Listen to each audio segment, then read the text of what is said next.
the system.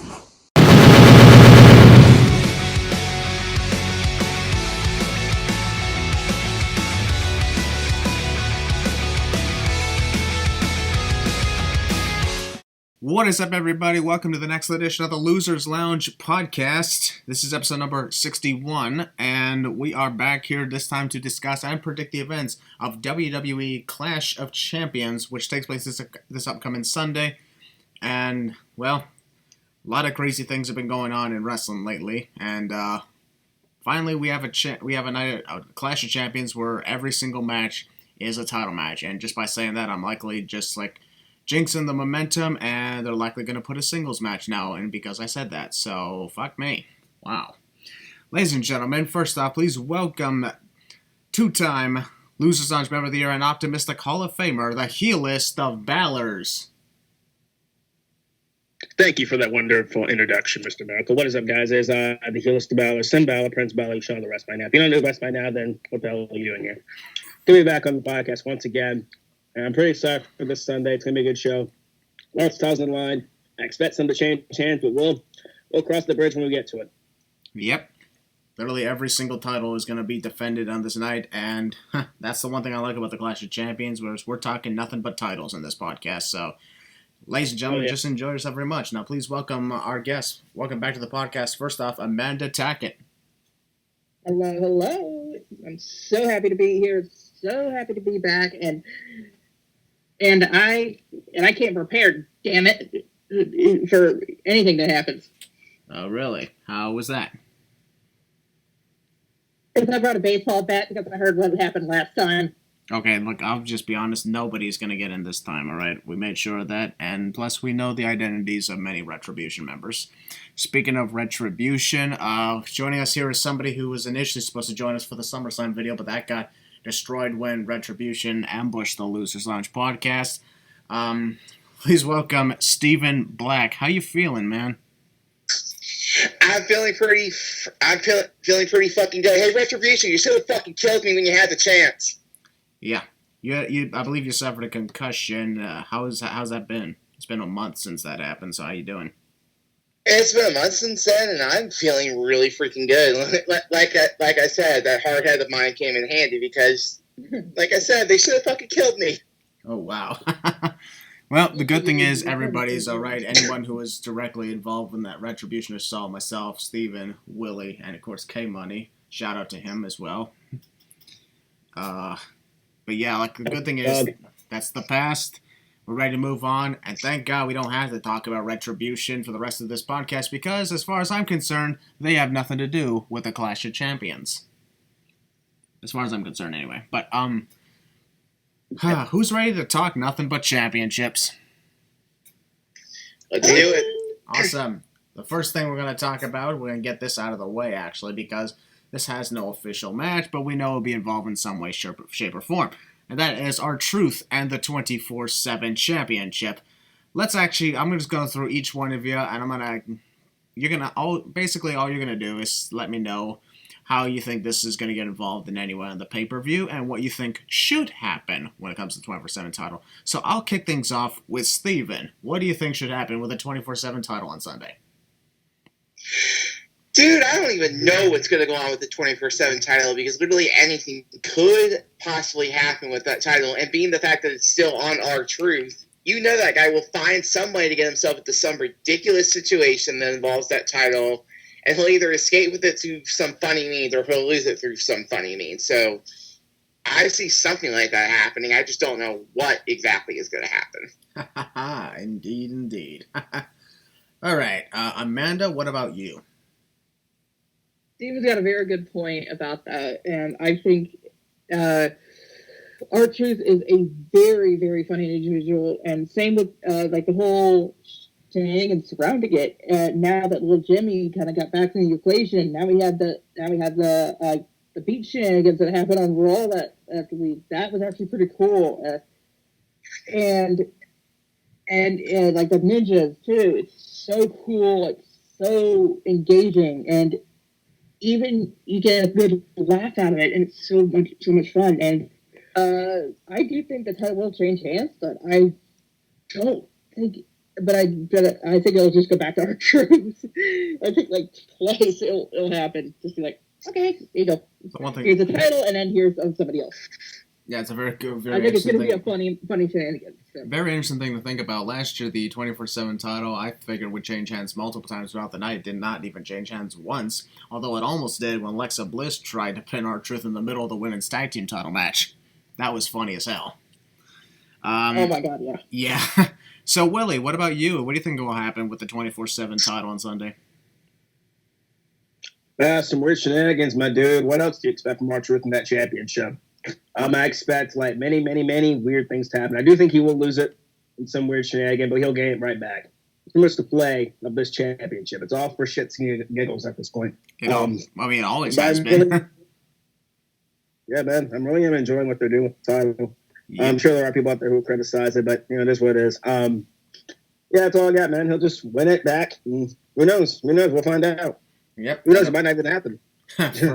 For my case, I have the weirdest prediction ever. I believe the new 24/7 champion, if there is going to be one, it'll be Little Jimmy. Oh, Lord. In other words, John Cena. John Cena. Technically, that is John Cena. We can't see him, right? Yep. But, hey, like, here's the thing. 24/7 championship, like, it's funny, it's entertaining. Here's the thing, it's the type of championship where you can just have a good time for once and put all the the bad stakes aside. The stakes of wanting to be world champion. The stakes of wanting to be in this or that. It's a title to just have fun. Think of it as like a party title or something. Having a party. I mean, y'all are really into partying, right? Yeah, I'm pretty Occasionally. Okay. But anyways, I believe maybe we might see a retaining of the title, or maybe we won't. That's why the 24/7 title is always unpredictable. Except for the part where it goes back to R-Truth. Okay. Now, ladies and gentlemen, we're going to go on to the card, and here's how things are going to work. We're going to start things off with the women's, then we're going to move up to the tag teams, and then we're going to move to the mid-cards, and then to the worlds. Sound good to you guys? Yeah, perfect. Works for me. Yep. And the good thing is, at least one of the women's leads into the tag team part, so that's a cool thing. So we're going to start things off with the match that's actually on the pre-show. Yes, we don't normally talk about pre-show matches, but on the Clash of Champions where every title is on the line, we got to talk about every championship. Because I'm actually going to ask a specific question about every title to my losers and our guests. So, here's how things are going to start. First off, the Raw Women's Championship, as the champion, Asuka defends against Zelina Vega. Whoa. I'll be honest. Going after SummerSlam and actually after Payback ended, did you guys ever think for 1 second that the one-person challenger for the Clash of Champions would be Zelina Vega? No. Not really. No. But was not expecting that at all. Well, obviously, as we all know, a situation, of course, happened where a couple weeks ago, Mickie James was in a championship match against Asuka, and the referee botched, apparently, thinking Mickie was injured, but as it turns out, she never was. She at least got another chance to contend for the title by facing Zelina Vega, and she lost. So we can't exactly put the blame on WWE for that, because Zelina Vega, in a way, earned a title match. That's how you earn title matches. So everybody, shut up! I'm just kidding. We're not going to go into like a big rant about everything, so not a chance in hell. So, here's how things are going to work. I'm going to ask each of y'all a question about specific championships, and here's the specific question. I'll start with Willie here. Willie, in the history of the Raw Women's Championship, who is the best and why? Becky Lynch. Who do you think? Becky Lynch is the best out there. Nobody comes close. Nobody comes close. I believe. And why do you think she is the best of the Raw Women's Championship lineage? She held it long enough. She went through everybody. There were times where I thought that she kind of diminished the title. And during, obviously, the Seth Rollins thing last year with that entire debacle, I thought the title was, like, secondary.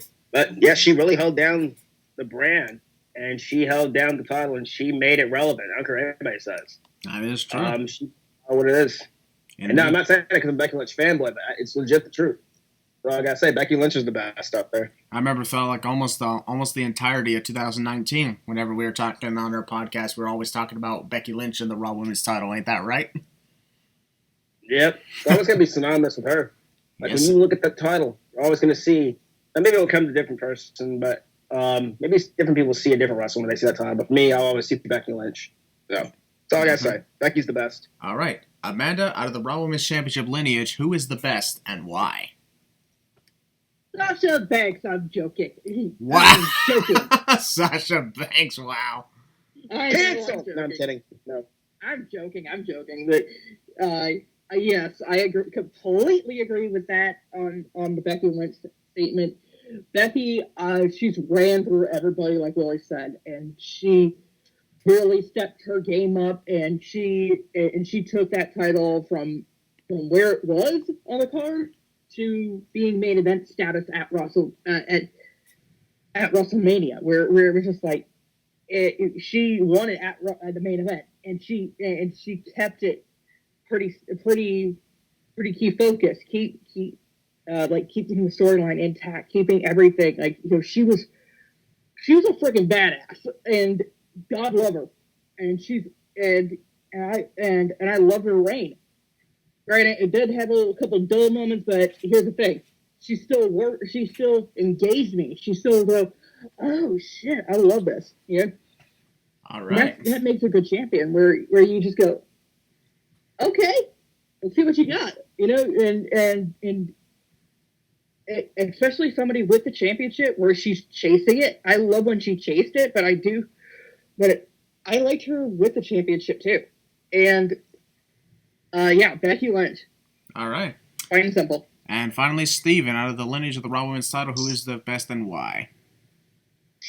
Very simple. Becky Lynch. She held the title for over a year. She bulldozed through absolutely everybody. She cared about the damn championship, and she just did everything in her power to make that title worthwhile. I mean, you got to remember who she took the belt from. She took it from who I believe was one of the better Raw Women's champions in her own right, in Ronda Rousey. I mean, those two got the title to main event WrestleMania. That is true. All right, and y'all want to know who I believe it is? In my opinion, the best Raw Women's champion is Ronda Rousey.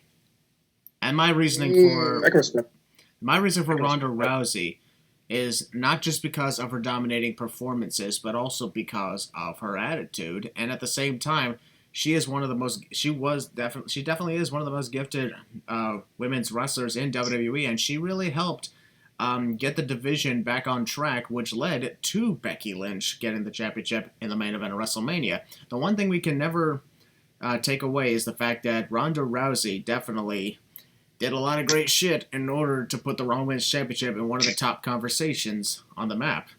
Because for the longest time, whether it was in the hands of the Charlotte Flair, Sasha Banks hot potato game, or whether it was Alexa Bliss constantly being the champion, it wasn't always the top talk of the town. And when Ronda Rousey got it, all of a sudden it does become the top talk of the town.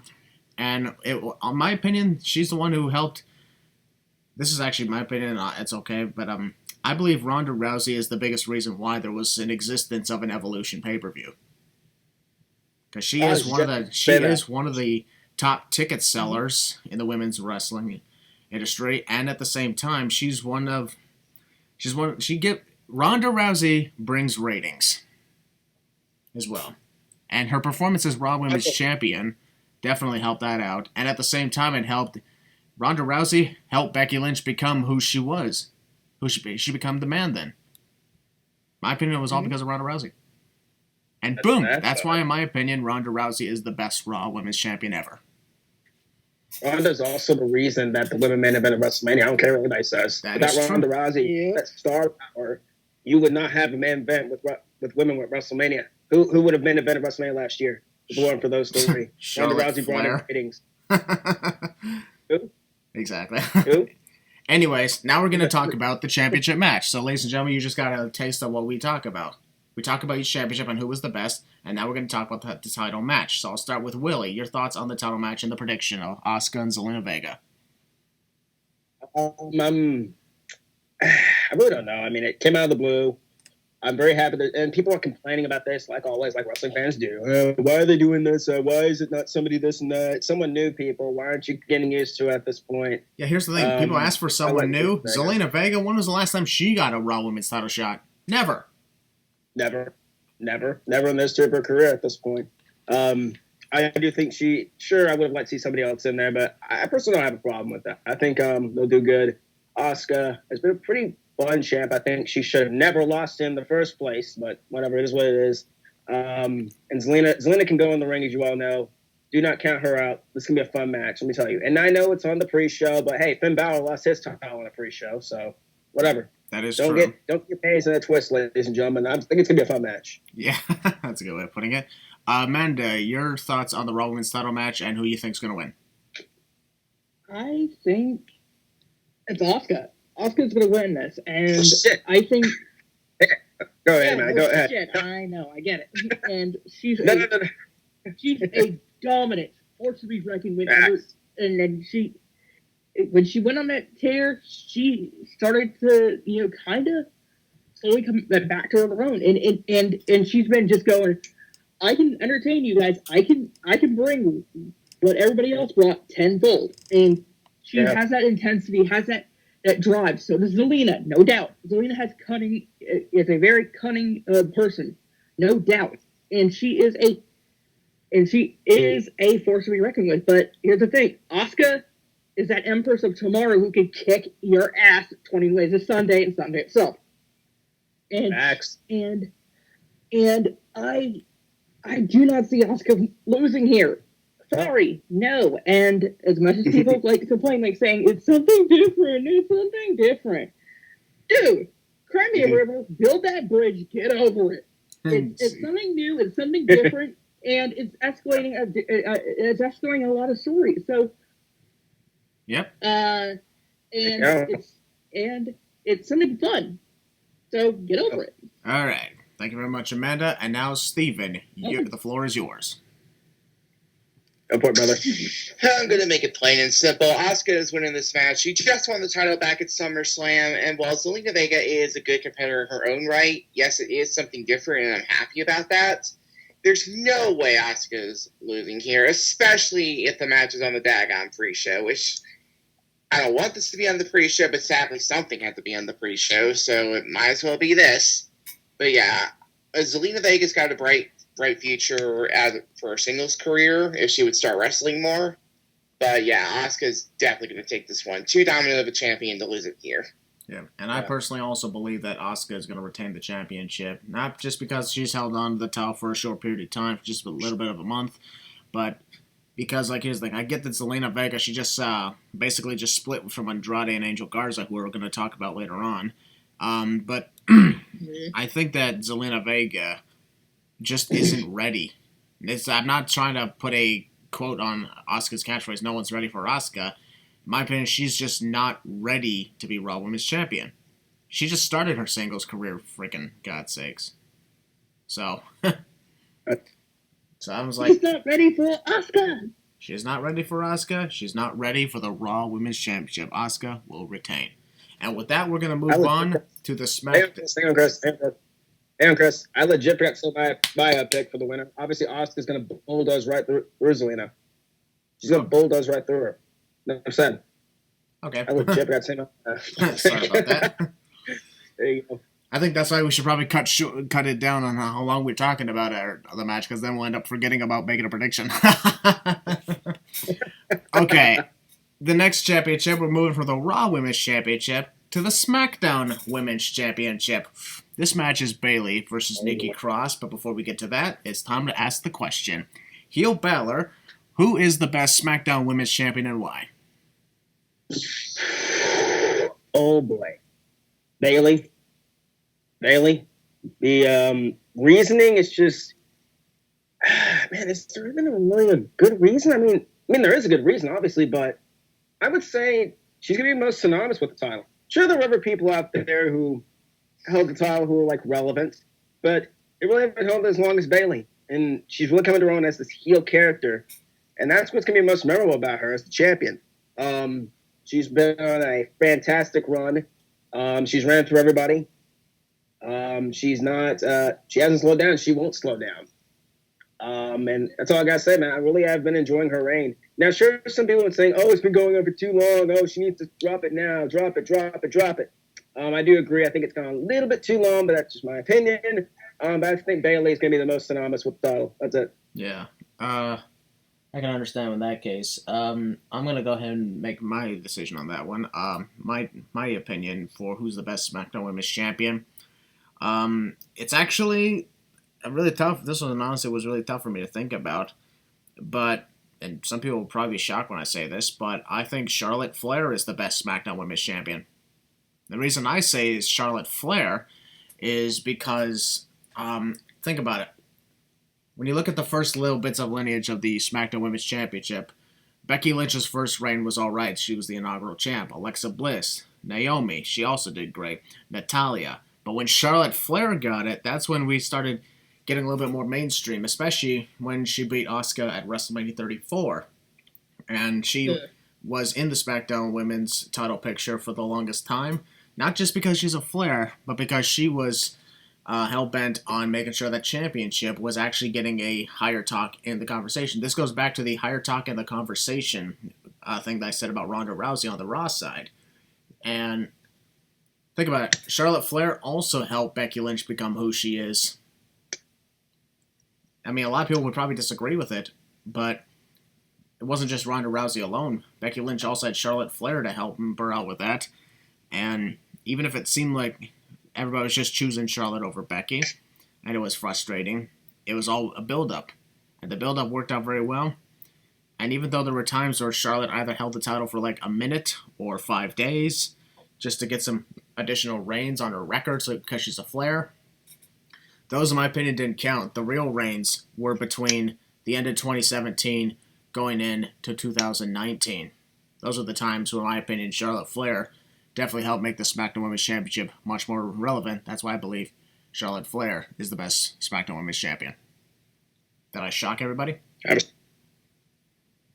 Not really. And you make a good point there.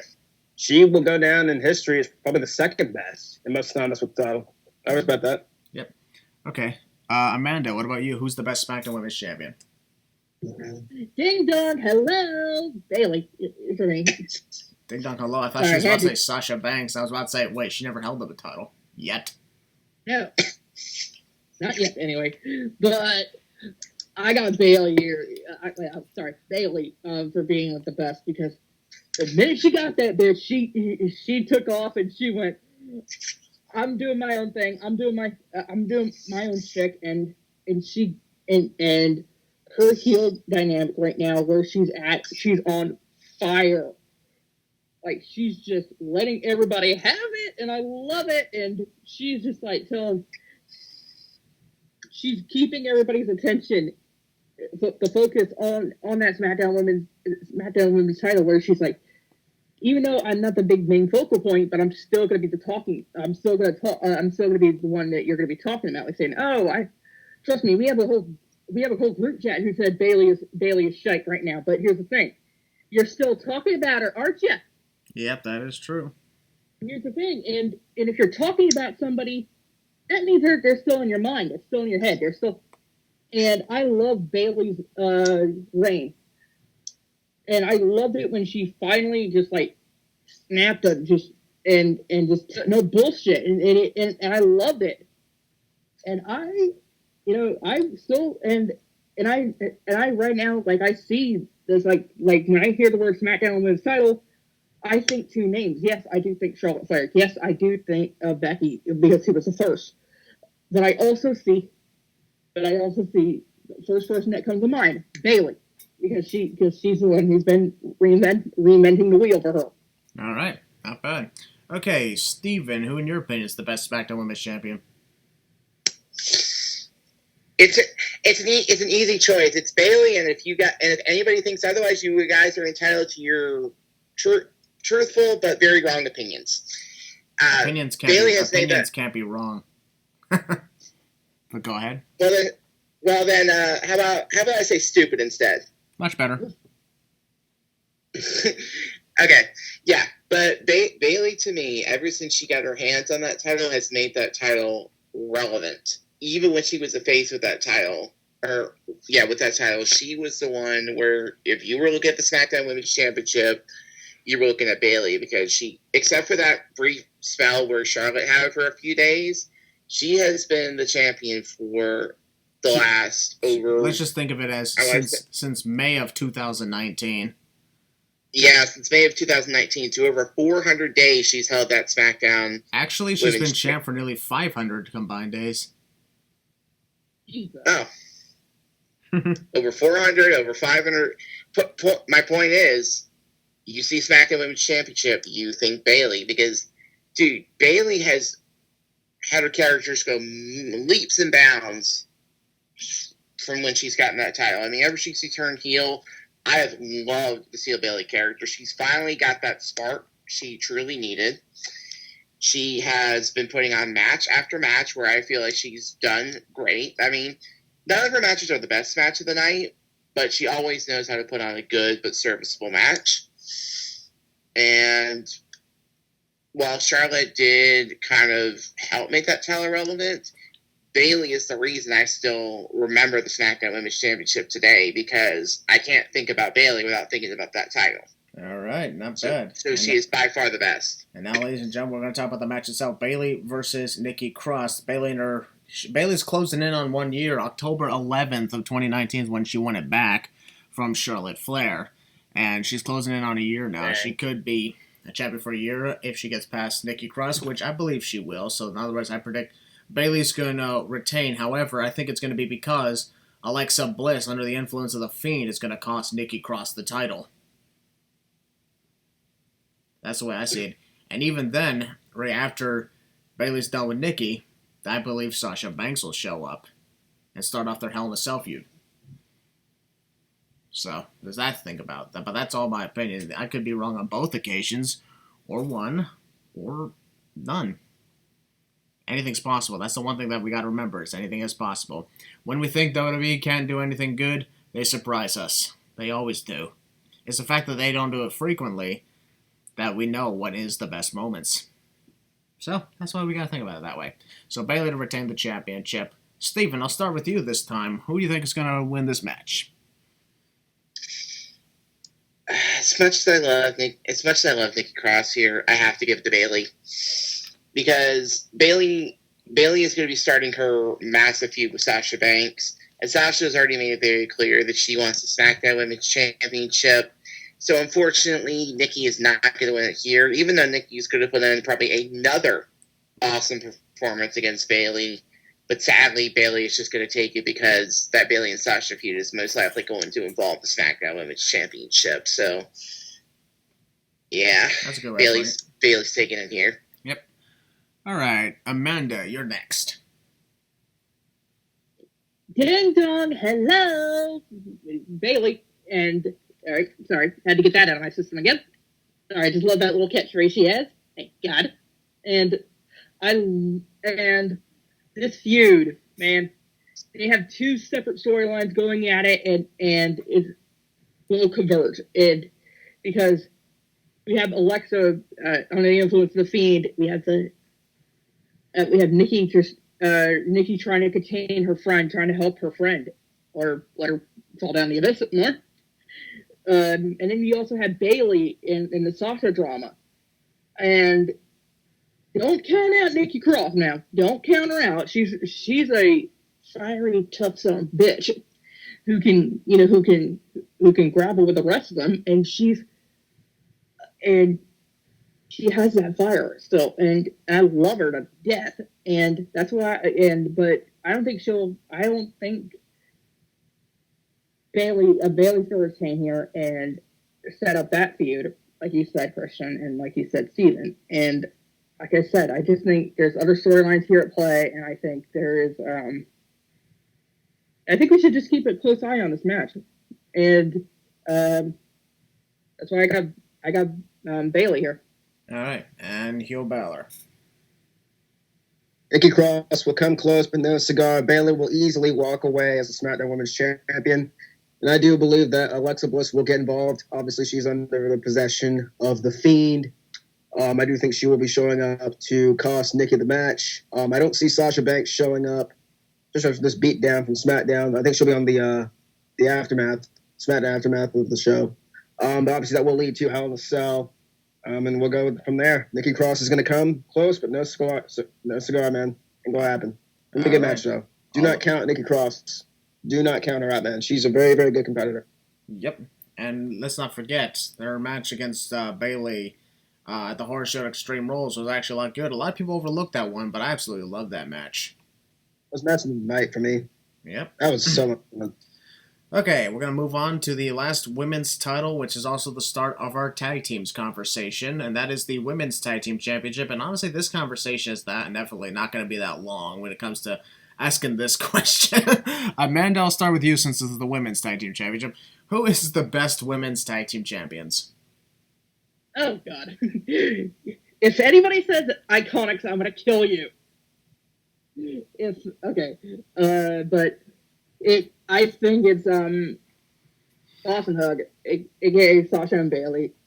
They were the first synonymous ones. They're the one who started this whole train wreck, and I think it's fitting that the two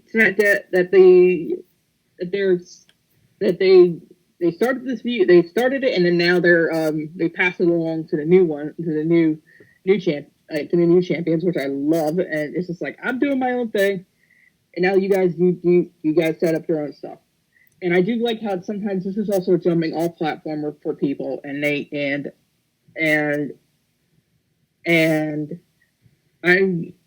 can't see any, like, anytime I hear the word SmackDown Women's Title, WWE Women's Tag Team Championships, thanks WWE. I get two thoughts come to mind. A shudder comes down my back that says God, this thing still exists, and Sasha and Bayley.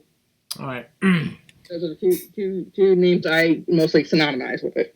Yeah, there's not really much to talk about when it comes to the Women's Tag Team Championship because, well, the title's only a year and a half old and hasn't exactly been a really major factor here yet. Willie, who in your opinion is the best Women's Tag Team Champions? Iconic? No, I'm kidding, you freaking morons. That's not them. It's obviously Bayley and Sasha Banks. What the hell are you people talking about there? If you people said if anybody outside Bayley and Sasha Banks are the greatest tag team champions, which, by the way, these titles should not exist, period. I don't care what anybody says. Agreed. You are a freaking dope. That's all I gotta say. Bayley and Sasha Banks are going to be synonymous with those titles forever and ever and ever. They brought prestige to them, whatever left is that prestige, I really don't know. And they brought legitimacy to the titles. They took them everywhere. They made those titles what they are today. That's all I gotta say. They held down those belts, and there's nothing else that can be said. Sure, they're obviously broken up now, but when they were tag team champs, they did pretty good. NXT, Raw, SmackDown, all over. They went everywhere with them. They defended them. Undeniable. Made it synonymous. That's all I gotta say. Bayley and Sasha Banks. And for me, it's also Bayley and Sasha Banks, but the second time, not the first time. The first time was the first time was stupid. It was team boring and bullshit. I'm glad that this time team boring bullshit. Yeah. I'm glad that their second reign was a lot better. The second time I actually had a nickname for them. I called them the Boss and Thug Connection. She's emo Peter Parker, not. But I get it. It was a thought that went through my head. Yeah, that was weird. But okay. And Steven, what about you? Sorry, what was the question again? I fell asleep as soon as you said Women's Tag Team Championships. I guess that answers the question. I don't think he cares who's the best Women's Tag Team Champions. I actually do have an answer. I actually do have an answer. It's actually the two who held the belts first. It's Bayley and Sasha Banks. Bayley and Sasha Banks are the ones who made those titles relevant. They were the first ones to hold them, and then when they got them in their second reign, they may, even though they're doing their all the belt thing, they made those women's tag team titles mean something. So it has to be Bayley and Sasha Banks. Close second, though, goes to Alexa Bliss and Nikki Cross, because I thought those two did a really good job with those titles. Oh, yeah. There's not really much you can do with the Women's Tag Team Championship, but do what you can, right? Mm-hmm. All right. As for the match itself, Steven, you kick it off. Nia Jax and Shayna Baszler will defend against the Riot Squad. I have to go with Nia and Shayna. To me, they just got the belts, and even though they're doing this whole odd couple thing, I think they're starting to really gel pretty well as a team. And as much as I like the newly reformed Riot Squad, it has to be Nia and Shayna here. Riot Squad might take it later down the line, but they're not going to take it here. Yeah, honestly, here's the thing. As much as the Iconics were not the best and whatnot, at the same time, in my opinion, it was kind of a dumb thing to split them up, especially when we have little to no teams on the women's side. I'm just saying. Losing team disbands, but here's the thing. Lately, it looks like as if the Iconics might come back or something, because they're like, maybe this was not such a good idea. Because, well, they were hanging out with each other. Once again, why am I not surprised? Yeah. Amanda, you're next. The Women's Tag Team Championship match. Who you got? Sorry. Huh? All right, I fell asleep. Same with Steven, but I think it's Shayna and Nia. Thank you. Next, and that's all I got. Understandable. Willie, what about you? Shayna, Nia, sneeze break next. Understandable. This has always been our sneeze break. The Women's Tag Team Championship has been the sneeze break for a lot of these pay-per-views. Exactly. But it's a championship, and we talk all nothing but titles tonight. As for me, I'm going to say the Riot Squad. Big shocker. Just because Nia and Shayna have been developing some sort of chemistry despite their differences. Here's the thing. Just because they've been recently won the championship, that doesn't mean they'll hold on to it as long. Because, well, need I remind you guys, The Fiend was champion for only a week. Mm-hmm. Things happen. Gotta understand. Reigns aren't always long. But I am just going to be like the wild card and say the Riot Squad. Because, well, all of you guys said Nia and Shayna. How about at least one of us? Or three of us will win this one. I mostly picked it because I don't really care. I just want to be the odd person out. Alright, we're going to continue our conversation about tag teams. We're going to discuss the Raw Tag Team Championship. And here's the thing. The lineage of the Raw Tag Team Championship started in 2002 originally as the WWE Tag Team Championship. However, we're only going to count from the time it was named the Raw Tag Team Championship when the New Day was champion in 2016 in their long reign. That's going to start from there and move on to where we are now. Does that sound good to you guys? That's good. Yes. Yeah, it makes a lot more sense because while it is under the same lineage as the former WWE Tag Team Championship, it's a completely different name, and we're talking ever since the brand split returned in July of 2016. So I'm going to start with Willie. Who is the best Raw Tag Team champions? So the champions are the champion. I don't know. That's a tough one. Because there's been a lot. New Day. There are a lot. Like, I'm trying to look through. Like, oh my god. Because the reason there's a lot of them is because aside from the Street Profits, no team has held the championship for 100 days since 2016. Street Profits have held on for 200. It is very hard. I would have to say the New Day. Aha. Since they're very most remembered with the titles. Let's come on, the longest reigning champs in history. That is true. Nobody's going to come close to that. Nobody's going to break that, I don't think. And they did a whole heck of a lot. I never in my life thought they would be champions for that long. They're going to be synonymous with the titles. Yeah, we're going to say that every single time we mention titles, ladies and gentlemen. So get used to it. Yeah. But I think the other team that I would put in there is the Bar. they were pretty fun too as champions. If you guys remember them. Oh yeah. They had a pretty fun run too. But yeah, for now, the New Day. New Day, and I'm gonna sneak in there Cesaro and Sheamus. All right. I just love. So that's all I got. Okay. Steven, what about you? Who is the best Raw Tag Team Champions? I actually have a nice little loophole here because the best Raw Tag Team Champions is not the New Day, because if you were talking best WWE Tag Team Champions, then I say the New Day. Technically, the New Day only held the Raw Tag Team titles for about 3 months. I actually think that the best Raw Tag Team Champions are actually the current ones we have. I think it's the Street Profits. Oh, okay. Hell yeah. After all, they've been very entertaining. Well, yeah, the reason why is because ever since they won those tag team titles, first of all, they've held them for over 200 days, and even then they've been feuding with the same amount of tag teams, which is more of a shot at the severe lack of tag teams that WWE has more than the Street Profits themselves. Because the Street Profits are hilarious, they're entertaining, they always know how to put on a good tag match. As a matter of fact, they've got the perfect tag dynamic going. I mean, shit. They made a feud with the Viking Raiders hilarious and intense at the same time because those two teams gelled so well together. I wish those two teams were still feuding, but of course, that's just me.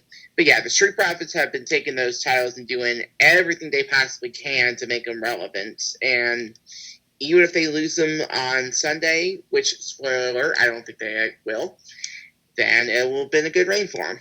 All right. Amanda, who is the best Raw Tag Team Champions? That's an interesting question. But I have to piggyback off of Steven here because the Street Profits, god damn, are they entertaining as hell.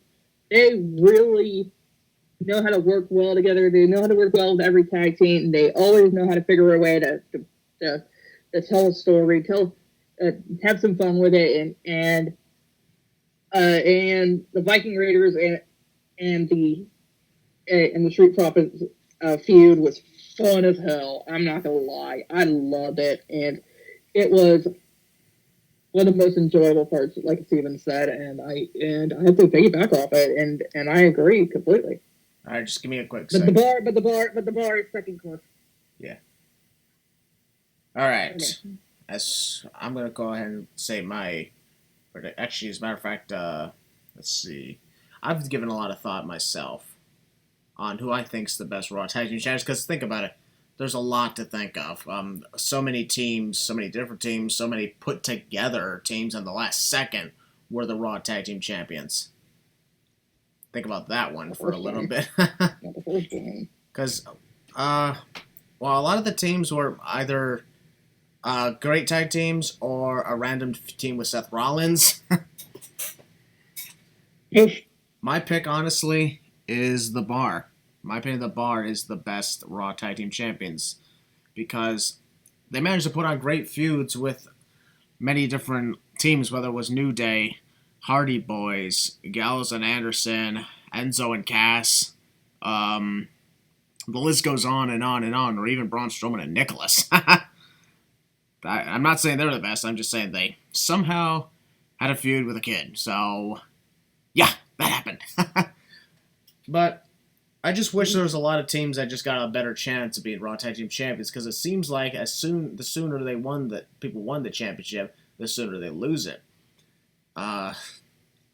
It's honestly a shame that whenever that happens, because like we got a lot of great teams and they just didn't use a lot of them. In my opinion, we need some different writers for the tag team division. That's just me. And finally, Steven. Actually, I already said you, right? Yeah, I already answered for the Raw Tag Team titles on who I thought was the best. I've been out of it. But as for the tag team title match, I'll let you start for the tag team title match. The Street Profits will defend against Angel Garza and Andrade again. You said it best, Christian. Again, I'm going to say this once and only once. Can these two teams please stop fighting? This is like, what, Amanda? Match number 255 between these two teams for the Raw Tag Team titles? for the love of all that's holy. Yeah, for the love of all that's holy, please fight somebody else. Well, if it makes you feel any better, Andrade and Angel Garza are fighting each other. I mean, they're fighting each other, and that's part of why I think the Street Profits are going to retain again. But for the love of God, Street Profits are going to retain. Please have them fight somebody else. I don't care if they fight the Viking Raiders again. I don't care if they fight the Hurt Business. Well, actually, Ivar is out with an injury. So it can't be the Viking Raiders. That crap. I was hoping that injury wasn't too serious, but yeah, we can't mess with neck injuries. Yeah, I don't care if it's the Hurt Business. I don't care if it's one of the other tag teams on Raw. Which, wow, I'm legitimately trying to remember the other tag teams and I can't. Well, here's the thing. I honestly thought it should have been Cedric Alexander and Shelton Benjamin of the Hurt Business to go after the tag title, since they already got the United States Championship, which we'll talk about in a little bit. Right, and that's why I said I wouldn't care if they fought the Hurt Business, because that would at least be a fresh matchup. Or if Retribution actually becomes a serious thing, instead of just constant battles, then that gives more opportunities. I'm just saying, we need as many as we can find. Maybe this draft will help us, hopefully. I hope so, man. I really do. But for now, it's gonna be the Street Profits. All right, Amanda, your prediction on the Raw Tag Team Title match? Like Steven said, match number how many? How many are we up to? I think he said 250. These two. Let's add another thing to the docket, huh? And then Street Profits win. And even though I would like to see the arguing tag team, Angel Garza and Andrade win. I don't think it's in the cards. I got Street Profits here, and it should be a pretty fun match on paper. Hopefully, I'm actually right here, and they actually step their game up a little bit more. That's a good way of putting it. It's a good match on paper. Now it's time to see if it's a good match on pay-per-view. True, you got a point, and I completely agree. Been there, done it, though, many times, right? These guys been feuding on and off ever since, like, WrestleMania. Please stop. Oh, please. Yes, indeed. Okay, so, your prediction, Amanda? Street Profits. All right. The profits are up. And heel Balor? $365,225,3,435 time this is happening, WWE. I understand there's not that much tag teams, but my God, enough is enough. What the hell? We've been beating this stuff since WrestleMania. It's time to give it up. Seriously, this is ridiculous. It's obvious Street Profits going to retain. Angel Garza. This whole thing with Angel Garza and Andrade, when they came to the main roster, you had a stable right there. They were just ready. Andrade is a made star. Angel Garza is the made star. You had it right there. But you didn't capitalize on it. Well, this is their chance to capitalize on it. They ain't going to capitalize. I don't care what anybody says. They ain't going to capitalize it whatsoever.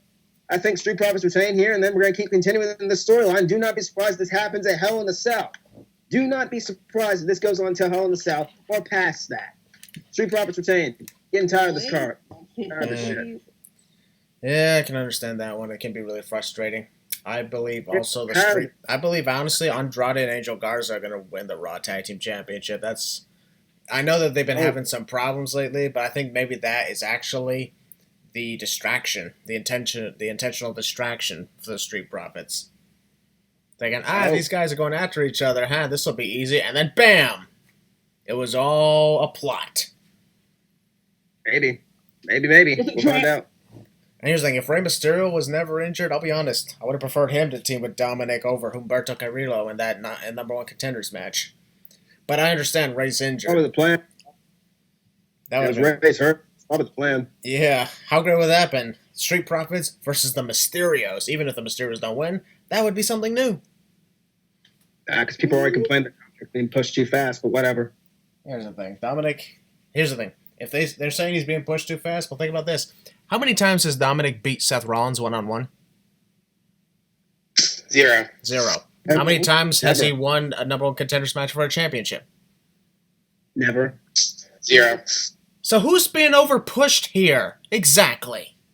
Thank you. Just because he's in the match doesn't mean he's going to win said match. God. Enough is enough, people. Give Dom a chance. He just got here. Jeez. Yeah. Here's the thing. They're You're not giving random. him the championships anytime soon because I know he's not ready. He's a rookie. Exactly. Oh, but why didn't you start him off in NXT? You know who his father is? Exactly. His father's Rey Mysterio. And either way, and as far as they're concerned, NXT is no longer the development territory. Say that one more time, Christian. Just one more time, NXT is no longer the development territory. Damn right. You morons need to. I'm sorry. I have to say something about this. You idiots need to stop with saying NXT is developmental territory. Stop it. It is not an official brand. You idiots need to. I am so sick and tired. I understand we need to move on, but I need to say something about this. You need to stop this right now. It is not a developmental brand anymore. It is the third brand. Stop it. And they're world champion. They're world champion. You need to start complaining about his age, by the way. Morons out there. And I just get that off my chest. People are pissing me off with that. God. Exactly. They're treating NXT like it's a brand, an equal brand. Why else was it part of Survivor Series last year? Exactly. Oh, to feud with AEW. Maybe not. That's a good debate. That's When I said fuck AEW, I didn't exactly mean it that way. So guys, don't get triggered. I just meant that like every time they want to say something, they always want to bring AEW into the mix. But honestly, the only ones who are actually saying these things are either AEW themselves, and that includes Chris Jericho, who's going all kissing AEW's ass. And also, Chris Jericho, please stop trying to get under your ex's skin. I'm sorry, but it's your ex. It's your ex. Move on. Yeah, that's a good way of putting it. I'm sorry, but that's a good analogy for it. That is, honestly. Wow. That's a good take right there, man. That's a really good take. You're talking about AEW. Why are you not talking about WWE? It's a podcast that we talk about professional wrestling. And think about this right. God damn it! Yeah, and think about this right here. Yeah. Okay, think about this right here. It's like what you got. AEW continuously says that WWE is like doing things to spite them. WWE is the one who are actually ignoring AEW. I think that's what's spiting. I think that's what's spiting. I'm not dealing with your shit. Yeah, I think that's what's spiting them. It's the fact that WWE is not giving them attention. Meanwhile, AEW gives attention for WWE every single week. Yeah. Meanwhile, AEW. Okay. We should do this just to spite them. All right, ladies and gentlemen, we're going to move on from one tag team titles to the other, from the Raw Tag Team Championship to the SmackDown Tag Team Championship. As the champions, Shinzaro, as I call them, or Suzakamura. Shinzaro, that is dope. Yeah, but in other words, Cesaro and Shinsuke Nakamura finally defending against the team, in my opinion, who deserve to win, Lucha House Party. They deserve to win it because they've had outstanding pay-per-view performances in the Tag Team Championships. But before we get to that, the question asks again, and I'll start with Willie again. Who is the best SmackDown Tag Team Champions? Man, there's been so many. I don't like going through history like this with tag titles because there's so many tag teams out there. New Day. Okay. Oh, I gotta say, New Day. All right. Amanda, who's the best SmackDown Tag Team Champions?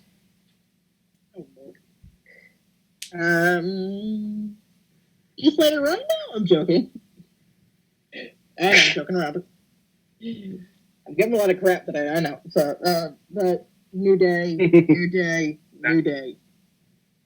Okay. Every time I hear the word SmackDown Tag Team titles, I just hear clap for your world famous. I just hear Big E's voice in the background. and I can hear it just like distinctly every time I hear that SmackDown team titles. I just hear it's New Day, New Day, New Day. Okay, well, in my opinion, the best SmackDown Tag Team Champions are the Usos. Because, like, how great were their reigns? As a matter of fact, they hold the record for the most combined days, and at the same time, the New Day, we can't forget about the New Day and the Usos' epic rivalry in 2017. As a matter of fact, the way I put it is like it was almost another game of hot potato between the two teams because they kept going back and forth on who was the tag team champions. However, we didn't seem to notice that, did we? Yeah. Did anyone else notice that? You? Where's everybody else? I'm only hearing Amanda. I'm right here. Yeah. Same here. I was like, did anybody else notice a hot potato game between Usos and New Day in 2017? Oh, I noticed it, and I'll talk about that in a minute. Okay. But my I got opinion, nothing to say about that, to be honest. in my opinion, the Usos were the best SmackDown Tag Team Champions as well. No, like a lot of credit given to New Day, but my opinion, it's the Usos. But Steven, go ahead. Okay, so my opinion on who the best tag team champions is. Don't you dare be Uso! It's a tie. New Day and the Usos. I think they're both the best SmackDown tag team. Hold on. That's all right. That's all right. Like probably a little bit of interruption right there, but Steven's claiming like both Usos and New Day are the best SmackDown Tag Team Champions, and I can understand that very much, given the fact that they have put on epic rivalries, and even without putting on epic rivalries with each other, they managed to put the SmackDown Tag Team titles on notice on the other shows. And I'm just trying to come up with something while I'm waiting. All right, I'm back. All right, continue. You were saying? Sorry, I had to step away for a bit. It was being a little bit too loud, apparently, but that's okay. I think the Usos and the New Day are the best SmackDown tag team titles, and it's because of that hot potato game back in, 2017? Both those two teams made the SmackDown tag team titles relevant with their feud back in 2017 because while the two teams themselves are great, they made those titles feel perfect for their feud. And it doesn't matter when one of those two teams were holding it, but one of those two teams were holding it, those titles were relevant on TV and were made a big deal by the teams holding it. So that's why I think they're the best. All right, not bad. And I'm going to go ahead and kick things off with the predictions of the SmackDown Tag Team Championship as Cesaro and Shinsuke Nakamura are defending against Lucha House Party. I'll be honest, Nakamura and Cesaro, they've actually been not bad tag team champions on the SmackDown side because, well, they're actually entertaining together. They're one of the teams that, they seem like they were put together when their team was Sami Zayn. And now that without Sami Zayn in their picture, they're actually pretty fun to look at. Not to mention they had really creative ways of winning their matches as a team. And now we got Lucha House Party right here, in my opinion. I predict Lucha House Party to win the SmackDown Tag Team titles, even despite the fact that they seem to have problems themselves. Because I always quote it as, not every problem leads to breakup. There have been many times where teams have had problems with each other, but then they just made up, not broke up, and continued on. Lucha House Party, after all these, after a few years of being, around, they put on stellar performances at the Elimination Chamber and Money in the Bank. I remember watching those 2 times. They were mostly the team that needed to be put in because they were running out of other teams.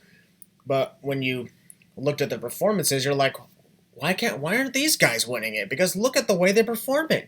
They're a great tag team. I know there's 3 of them, but they're a great team. So in my opinion, Lucha House Party deserves this chance to win the SmackDown Tag Team titles. A lot of people are overlooking that because they haven't been doing as well as the others. But that doesn't mean that they can't win it. So that's why I predict Lucha House Party to win the SmackDown Tag Team titles. And Steven, I'll start with you. Go ahead. Shinsuke and Cesaro are retaining. The Lucha House Party, I know they haven't been given much of a chance, but they've also been on the outs with each other the past few weeks. I see this being their last stand here. I think Shinsuke and Cesaro are going to retain, and they're going to take their titles into the future. And the Lucha House Party going to break up and start feuding with each other. That's all I've got. All right. Amanda, your turn. I have Shinsuke and Cesaro here. Because I think there's something like a bigger feud on the horizon for them. If WWE has, innovative plans, I know I could see it. And, but what their plans are might just come to light sooner, maybe. But I think don't really have much to say, do you? I don't have much to say, but here's the thing. Yes, I have seen the feuding in Lucha House Party to know that maybe this might be their last stand, or maybe this might be just tension. People could just have tension and just not. Like you said, Christian, and I completely agree with everybody here in saying that. And I have Shinsuke and Cesaro. All right, and Heel Balor. This is a tough one here for me. I could see the Lucha House Party retaining. I don't mean champions. What am I talking about? I could see them winning, but it's not going to happen. Cesaro and Nakamura have been a pretty fun tag team. I think the Lucha House Party are going to break up. They've already been teasing it. So, yeah, champs are going to retain. Enough said. All right, we're going to move on from tag teams now to the mid-cards, and we're going to kick things off with the United States Championship, as Bobby Lashley will defend against Apollo Crews. Now, this is going to be this is where the questions get difficult, because when we're talking about the United States Championship, we're only going to talk about the WWE United States Championship, not the WCW, not the NWA. Even though they're almost sharing the same lineage, just the same championship, we're only talking about the WWE version that debuted in 2003. So, we're going to kick actually, I don't know if it was 2003 or 2002, but either way, you know which one I'm talking about. So, I'll start things off. The best United States champion is John Cena. And it's not just because of his open challenges in his 4th and 5th reign. I'm talking also about his other reigns when he was the Doctor of Thugonomics. Not to mention what y'all think of his United States Championship custom belt. I actually kind of liked it. It was kind of fun. It fit his style. I liked it. Yep, good stuff in that. But John Cena really made the United States Championship relevant, especially in 2015 at a time when it was falling. I mean, it was very cool to see, Rusev with the championship at the time when he was representing Russia and constantly trashing America. So it was very poetic that he was United States champion. And then to see John Cena get it and then set up these open challenges, allowing a new challenger every single week. And even when we knew Cena was going to retain the title, it seems like, it was always just fun to watch because you could never predict who was going to be next.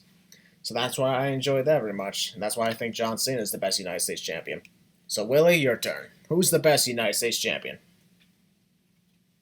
Big Match John is one of the best United States champions. I wouldn't say of all time, but he's up there. Basically, everything you said, Christian, is how I feel about Cena and his title run as the champion. He did everything in his power to make the championship relevant. Open challenges, he fought through everything, went through everyone, made title relevant. Yep. And there's not really nothing else to say about that. I mean, he had a fun run. I think if I want to squeeze in another one, if I can, I think the other one that I like most would be Dean Ambrose, because even though he didn't defend title that much, I don't know. There's something about Ambrose's run as the United States champ I did enjoy. I don't know. It was just fun for him to be champion or something like that, but he did get through a lot as the champion. But I just want to throw in Dean Ambrose out there. But yeah, Big Match John out there. All right. Enough said. Amanda, who in your opinion is the best United States champion? John Cena. Plain and simple. Cena freaking elevated that title again and again and again. He brought his own flair. He brought his own style. He brought everything he could to that table, and he friggin' said, "All right, let's have at it." And he knew what to do, and it was just so very entertaining from his Dr. Thugonomics, like you said, Christian, and he brought so many other people to the focal point where people might have not gotten looked at. Like his one title match with Stardust, and same with not Cody Rhodes, and his match with Kevin Owens. God, those matches with Kevin Owens with that title. Whew. Well, only one of them was for the title. Yes, I know. Still, and he elevated that title. He brought his A game, and I respect him for doing that. The only person I can see with that reign is Cena. All right, and finally, Steven, who's the best United States champion? I like the fact that you all said John Cena, but there's somebody bubbling under the surface that when I think United States champion, I think this man. And it's partially because he's the first guy I ever saw with the United States Championship. Steve Rai. No, that would be Montel Vontavious Porter, MVP. Okay, not bad. He had one of the longest reigns with that United States Championship, but I believe 343 days. He made that United States title feel relevant because of his character and because he did what he did. Like, he made the United States title mean something because he made it all about himself and all about the title. He didn't want to let go of the title, and he put on match after match where he retained the belt. And not to mention his amazing feud with Matt Hardy throughout that. Exactly. So he held on to it for a long time, and if that was his only reign, it might have actually done it. But then he had a second reign with the United States title, and even when he was a face, he still made that U.S. title feel relevant. Yep, and he helped Kofi Kingston elevate it as well. Exactly. It didn't matter if he had the belt or if he was feuding for the belt. Anytime MVP was involved in the United States Championship conversation, that belt meant something. And now here he is, technically in the picture in the present day, in a way. Exactly. Hence my point. He's back, and where is he at? The United States title picture, making it feel relevant. Yep. Okay, so I'm going to start things off with Willie. Your prediction on the U.S. title match with Bobby Lashley and Apollo Crews. It's gonna be fun. It's gonna be fun. There's really not much to say. I mean, I think Lashley's gonna end up retaining. No reason to take title from right now. And that'll be it. I think maybe the Hurt Business obviously might get involved for all we know. But yeah, MVP, maybe he can get involved too. I don't know why I got this feeling Retribution showing up during this match. I don't know why. Since obviously Hurt Business and Retribution have been feuding. But maybe it'll happen, maybe it won't. But yeah, at the end of the day, Lashley's gonna retain the title. There is a take title from yet. That's all I gotta say. All right. Steven, your prediction on the United States Championship. Lashley, I think Retribution might show up because Retribution's been feuding with the Hurt Business. I love Apollo. Apollo's not getting the belt back. Lashley's going to hold it for a while. Next. Okay. I'm also going to go ahead and predict like Bobby Lashley as well because, well, yeah, he won the championship from Payback from Apollo Crews. And given the fact that Apollo's mostly feuding with Cedric Alexander, not Bobby Lashley. But it's just that he got a rematch, and at the same time, we need to fill up all the titles. So, there it is. Bobby Lashley might be, is retaining. And finally, Amanda. Yeah, you also called a good point there. But yes, I do think Retribution is getting involved in some way or another. I think the Hurt Business will get involved. I do think everything else. I do think that Lashley's winning. There it is. And I think it's going to be a good match. It should be a fun match. Especially now that you have Cedric on that other coin, and now you have him kind of just seeing if he could play mind games with Apollo, which is kind of fun. Yep. So yeah, I got Lashley. All right, we're going to move on to the triple threat ladder match for the Intercontinental Championship. This is the match I'm pretty sure a lot of us are looking forward to the most. That's right here. Definitely for sure. Jeff Hardy, AJ Styles, Sami Zayn. Very interesting, and not to mention they're actually making the Intercontinental Championship relevant once again, so congrats to them on that. But before we get to that, it's time to ask the question again, and I'll start with Steven this time. Steven, who is the greatest Intercontinental Champion of all time? Holy cannoli, there's a lot of names to choose from this list, but man.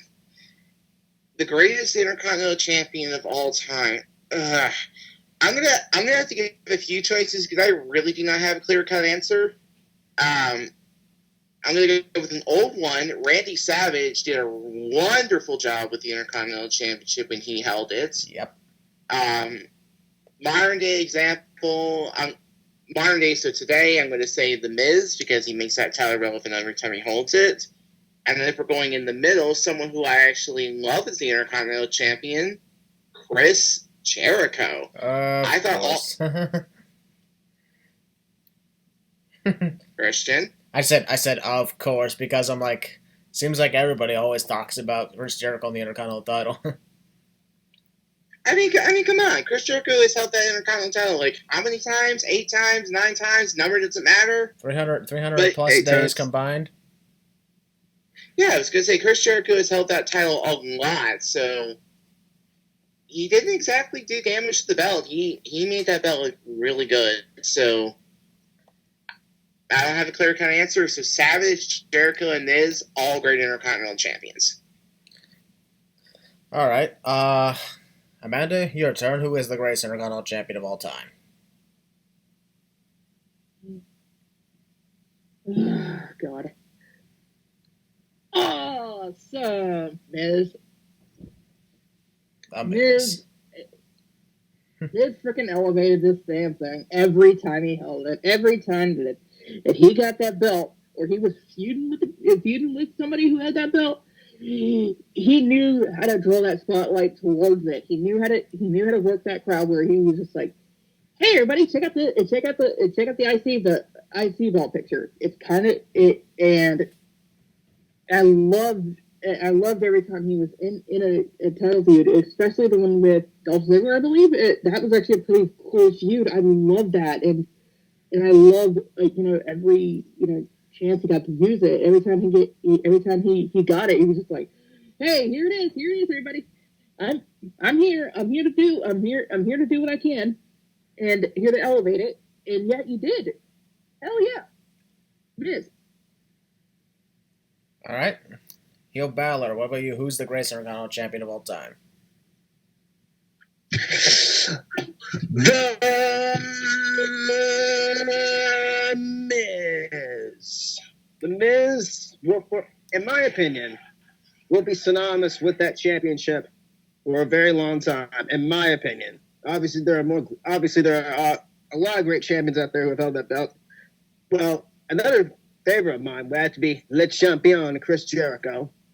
Another one would have to be Randy Orton. Randy Orton had a pretty good run for title. I think The Miz is going to go down as probably one of the greatest out there.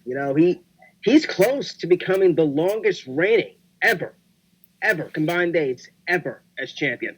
So yeah, that title is going to be more synonymous with him than anyone, in my opinion. That's just my opinion. The Miz. All right. Well, as for me, well, this is interesting. I got quite a number of picks here. Yes, The Miz is one of them. And I won't discredit the Honky Tonk Man for being the longest reigning champion. However, a certain pick that none of y'all guys have thought about, but in my opinion, one of the top Intercontinental Champions of all time is Pedro Morales. Oh.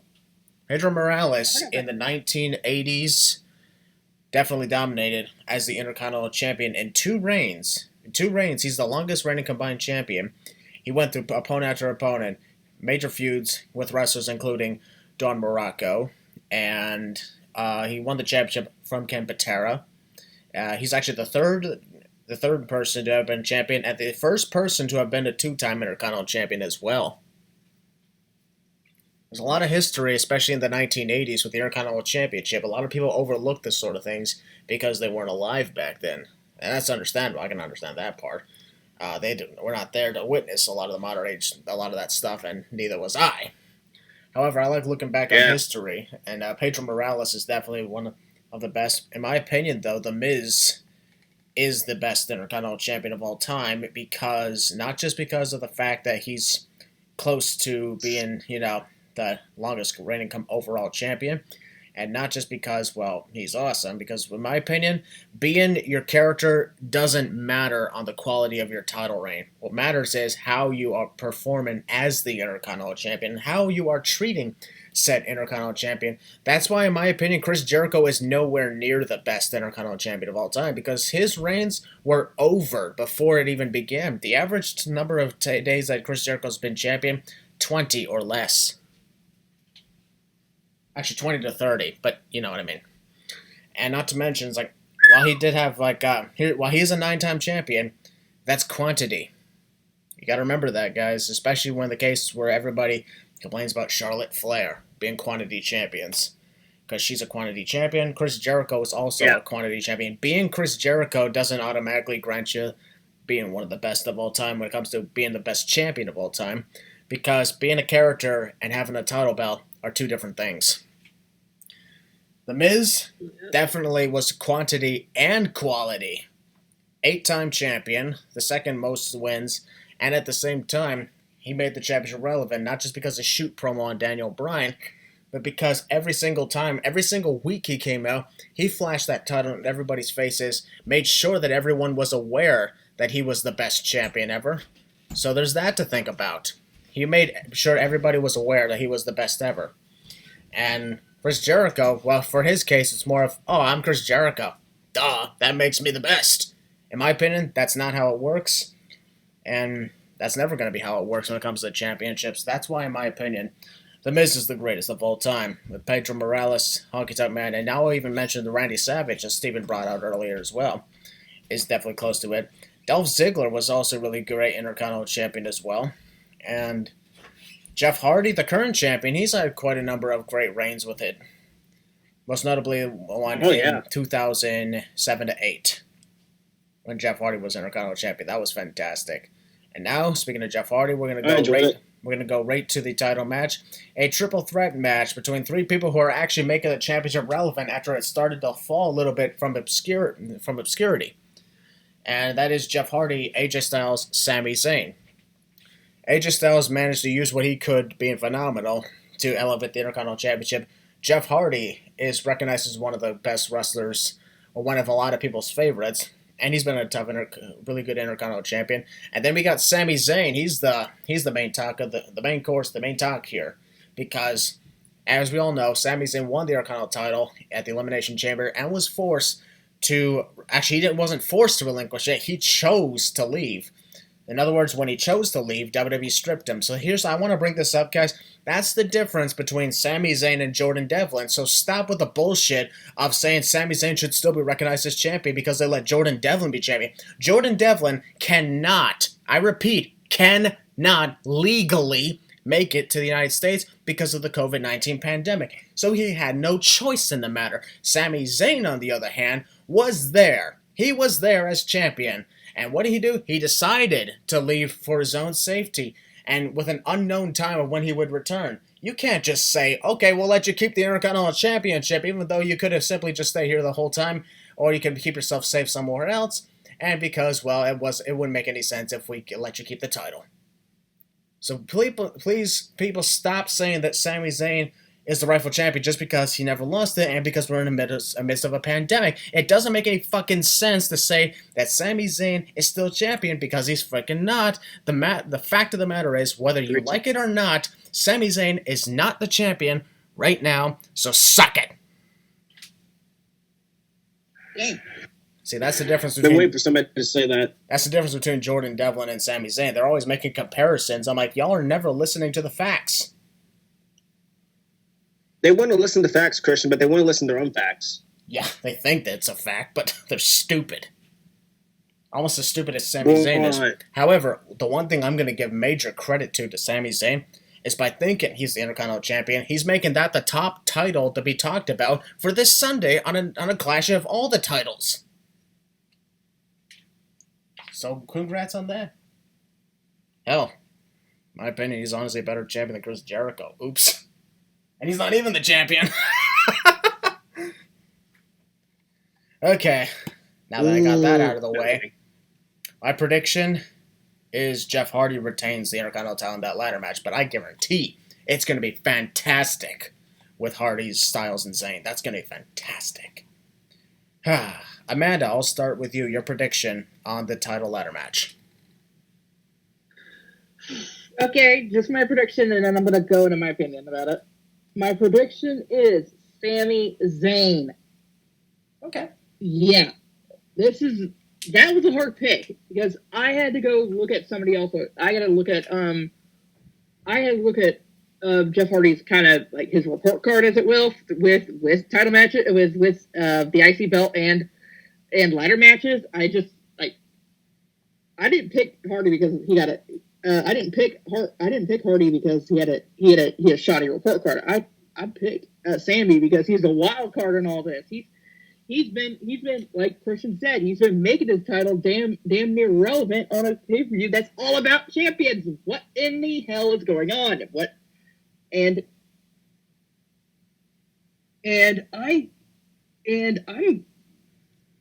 lock it in. I'm locking in Sami, and I love Hardy's reign right now. But here's the thing: the minute that Sami got back, everybody just started gluing their head, start turning their head, going, Sami's back? Oh boy. And it's just like that dynamic with Hardy's and Styles and Hardy, Styles and Sami. I loved all these three to death, and they're going to put on one freaking phenomenal performance, and I love it. All It's right. going to be match of the night for me. Definitely. Steven, your thoughts and predictions on the Intercontinental title ladder match.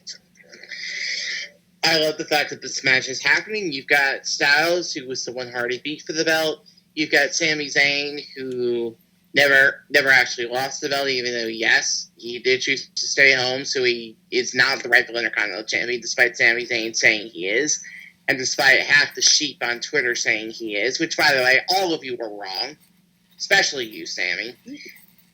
But Sami will not have to wait too long until that wrong statement becomes a right statement when he wins the Intercontinental Championship on Sunday, because he has been making that title feel a whole lot more relevant since he got back. He's the wild card in all of this, and I think that what's going to happen is Sami's going to outsmart Hardy and Styles. I don't think he's going to out-wrestle either one of them. I think he's going to let Hardy and Styles basically kill each other, and then he's going to scamper up and get the title while nobody's looking. Bullseye. That's a good way of putting it. That's why we like it. That's why I like this, is because each member here is actually bringing a different piece of story into this ladder match. It's not just a bunch of random names put together. This is the type of match that we need to see in a ladder match. Each one has their own rights here. Mm-hmm. Each one has their own meanings of being here, so it makes sense. And finally, Willie, your thoughts and predictions. As much as I'm enjoying Jeff Hardy being champion once again, I am going with somebody different here. I think AJ Styles takes it. Mm-hmm. I think, wild card, pun intended. I think AJ Styles takes the IC title. And then you do, I don't know if you do another match or something like that, but I think Styles could take it. And then maybe a Hell in a Cell, you do something else. But, no, I'm just playing with y'all. Sami Zayn is taking it. I'm playing with y'all. Sami Zayn, that's all. Of course he's taking it. He's literally going to be the outsider looking in. He's going to be watching those two beat the heck out of each other, and he's going to capitalize on it. Now, like I said, as much as I am enjoying Jeff Hardy as champion, and I really hope I'm wrong about this pick with Sami Zayn winning, but I just got a feeling Sami's taking it. They're going to shut everybody up saying, Sami Zayn's the real Intercontinental Champion. Sami Zayn. So everybody's going to say you. Actually, as a matter of fact, this is this is not going to make them shut up. This is going to make them say Sami retained. He ain't retaining anything. He doesn't own that championship. He lost the championship. He gave it up. Seriously, people, get it in your freaking mind. Sami Zayn is not the Intercontinental Champion. Please stop it. Saying that Jeez. Sami Zayn's take. I don't hate Sami. I love Sami Zayn. I love all three of these guys. This is going to be a pun intended phenomenal match. But Sami Zayn's walking out champ. Maybe you can do a rematch of Hell in a Cell with him and Jeff. And Jeff wins it back, hot potato the title. But Sami Zayn's winning. Enough said. All right. Now we're going to move on to the world titles. I got everybody, right? Oh, Lord. Yeah, you did. All right, good. So we're going to start things off with the Universal Championship as Roman Reigns is defending. Big dog. Is defending against Jey Uso. It seems silly, I'll be honest, it seems silly at first that Roman Reigns will be defending against Jey Uso, but now that I think about it, there's probably a much bigger story into it, but we'll get to that in a moment, because, oh boy, this is going to be a weird-ass question. Stephen, who is the best Universal Champion ever? You asked who the best Universal Champion is, and I am way too biased on who I think the best Universal Champion is. I have to give it to the Fiend. Hey, you can be hey, there's nothing wrong with being biased, dude. Just your opinion. No, I know. It's just I have a feeling a lot of people are going to call me up for not saying Kevin Owens, because Kevin Owens was a really good Universal Champion. But in my opinion, the moment the Fiend got a hold of that Universal Championship, besides talking about the Fiend, everybody was talking about the Universal Championship because it was on the Fiend. And the Fiend did nothing but put on good match after great match with the people he was feuding with. Like, he put on matches with Daniel Bryan, The Miz, more Daniel Bryan. And then he stupidly lost it at Super Showdown to Goldberg, which was one of the worst decisions WWE ever made. But whatever. But bottom line, anytime the Fiend held that title, no matter if it was the short 7-day reign or that long 118-day reign he had, he made the title feel important. Yep, and that thing desperately needed a chance to feel important after all the stuff with Brock Lesnar, who's, by the way, the worst Universal Champion of all time. Absolutely. Hell, I'll be honest, even Goldberg was a better champion because at least he showed up. Exactly. Yeah, that's enough right there for that. Hell, Finn Balor was a better champion. He was only champ for 24 hours. Exactly. Yeah. Exactly. Yep. Because, well, that was a complete reign. Regardless, in my opinion, the best Universal Champion of all time is Kevin Owens. And now I'm not going to discredit anything from The Fiend ever, but Kevin Owens, when he was champion, especially with hanging out with Chris Jericho, after the bad situation with Finn Balor happened, Kevin Owens had basically was filling big shoes here because he was the second ever Universal Champion. And we're like, oh crap, things didn't go well the first time. We got to make sure this goes right this time. And thanks to the list of Jericho and thanks to all the other crazy feuds he had with the likes of Roman Reigns and Seth Rollins, everything was entertaining. It was fun. And that's another guy who also lost the title to Goldberg in a short period. However, I can't discredit anything that Kevin Owens went through in the prior build-up to that. And also, I want to take a moment to say, folks, just because a certain champion loses their title to a part-time and old person, that doesn't discredit the quality of their overall reign. Otherwise, CM Punk's long-ass title reign was discredited because he lost it to The Rock. So, that's my opinion of that one. Amanda, who in your opinion is the best Universal Champion? Brock Lesnar, I'm joking. God damn. All right. Got to get everybody something. I had to get everybody something. But I think it's Kevin Owens. Kevin Owens had to build back to square one. He had to get everything back to.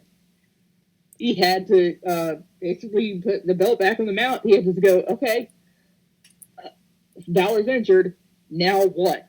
It was literally the now what game with him. It was like, okay, what can I do to elevate it? What can I do to push it up where it needs to be? Where can I? He was literally working day in, day out, trying to figure out what the hell he's going to do next. It was amazing to see that transition from him being a from everybody's point of view, from like some people's point of view, like a mid carder, but he went to the main event stream with Chris Jericho, and they both killed it. They both, had an amazing like time together, and Kevin Owens went through everybody. He literally cannonballed people and just said, "Yeah, I'm here to stay." Yeah. That's the reason when I see him, it's like, okay, please can you get the Universal title back, please? All right, and also I'm gonna go ahead and point out before I ask Willie his thoughts on it. I'm gonna say that while Roman Reigns is only freshly champion right now as Universal Champion, I've got a good feeling that if done right, this title reign could solidify him as one of the top talks of the Universal Championship, and he could help. Both he and Paul Heyman can help make the title relevant as well. Think about that. But we can only hope for that. In the meantime, Willie, who's the best Universal Champion in your opinion? Probably Finn Balor. No, Finn Balor didn't even hold it that long. So it's not Finn Balor. That will go to probably one of the greatest Universal Champions of all time. By the way, this title is cursed. So God help Roman Reigns. God help Roman Reigns. So the greatest Universal Champion, I was far better than this time. The greatest Universal Champion will go to Kevin Owens. Kevin Owens. I mean, he made that title relevant, I guess. I mean, nobody can really make this title relevant. It's a dead title. He made it entertaining. He made it fun. He made it to where it needed to be at the time. Obviously, he lost to Goldberg for no reason. No discredit to the past champions, obviously. Even my boy Finn Balor. But I think Kevin Owens will go down as the greatest out there, in my opinion. Kevin Owens. Okay, I heard a lot of static noise.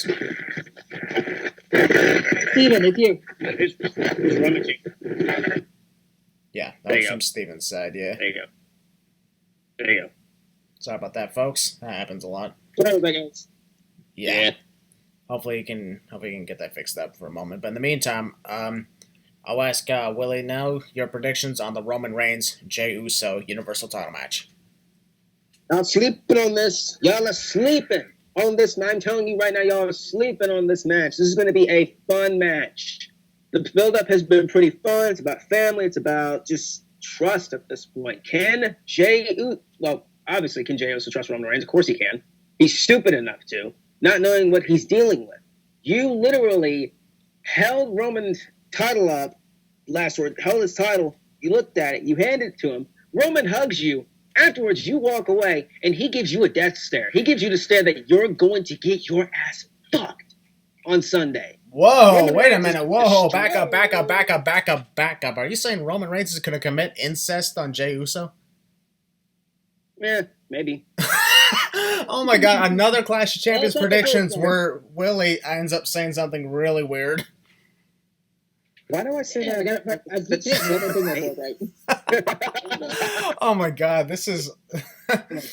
Roman Reigns is apparently going to commit incest and sexual assault on Jey Uso at Clash of Champions, folks. He's going to get his ass fucked. Roman Reigns is going to rape Jey Uso, I guess. I don't freaking know. Let's move away from this, actually. Okay, let me put it this way. Let me do this way, ladies and gentlemen. This is a family show, remember that? Of course it is. Roman Reigns is going to run through... How can I make this not sound weird? Roman Reigns is going to beat Jey Uso. Oh my God, he's going to masturbate him next? Oh my God.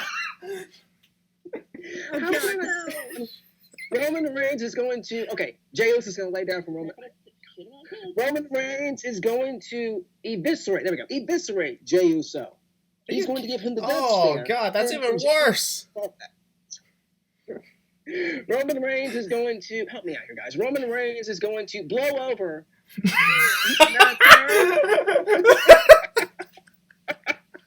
Oh my God! Why is this happening at a Clash of Champions prediction? How can I make this not sound weird? Okay, Roman Reigns is just going to stand there, and he's going to push Jey Uso down. 1, 2, 3. Roman Reigns retains the title. That helps. Destroy this.